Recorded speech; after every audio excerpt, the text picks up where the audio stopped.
Social മീഡിയയിൽ നിറഞ്ഞു നിൽക്കുന്നത് നമ്മുടെ സിനിമാ സീരിയൽ താരമായ മീര വാസുദേവൻ്റെ വിവാഹമോചന വാർത്തകളാണ്. അവരുടെ മൂന്നാമത്തെ വിവാഹമോചനമായിരുന്നു അത്. കഷ്ടിച്ച് 1 വർഷം പോലും തികഞ്ഞിരുന്നില്ല ആ ബന്ധത്തിന്. പക്ഷേ ഈ വിവാഹമോചന വാർത്തയ്ക്ക് വളരെ വലിയ പ്രാധാന്യമാണ് സോഷ്യൽ മീഡിയ നൽകുന്നത് എന്നത് വളരെ ശ്രദ്ധേയമായ കാര്യമാണ്. മീരയുടെ വാക്കുകളിൽ അവർ ഈ സമയത്ത് വളരെയധികം സമാധാനവും സന്തോഷവും അനുഭവിക്കുന്നു എന്നാണ്. അതെന്തുകൊണ്ടായിരിക്കുമെന്ന് അറിയുമോ? ആദ്യ വിവാഹ ജീവിതത്തിന് ഒരു പ്രത്യേകതയുണ്ട്. നമുക്ക് നമ്മളായി തന്നെ ജീവിക്കാം. വലിയ അഡ്ജസ്റ്റ്മെൻറ്റ്സ് ഒന്നും വേണ്ട.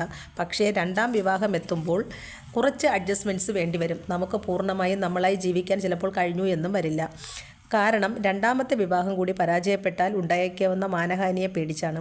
ഇനി അത് മൂന്നാമത്തെ വിവാഹം ആണെങ്കിലോ ഉടനീളം അഡ്ജസ്റ്റ്മെൻറ്റും വിധേയത്വവും വേണ്ടി വന്നേക്കാം. നമ്മൾക്ക് നമ്മളായി ജീവിക്കാൻ ചിലപ്പോൾ കഴിഞ്ഞെന്നേ വരില്ല.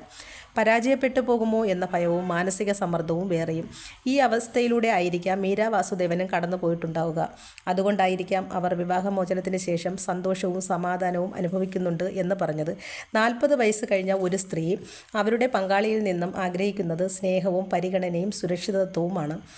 അത് കിട്ടുന്നില്ല എങ്കിൽ അത് അവരുടെ ആത്മാഭിമാനത്തിന് മുറിവേൽപ്പിക്കുക തന്നെ ചെയ്യും. അതുകൊണ്ട് തന്നെ മീര വാസുദേവിൻ്റെ മൂന്നാം വിവാഹം തകർന്നതിൽ സോഷ്യൽ മീഡിയയ്ക്ക് നെഞ്ചുപിടയേണ്ട കാര്യമൊന്നുമില്ല.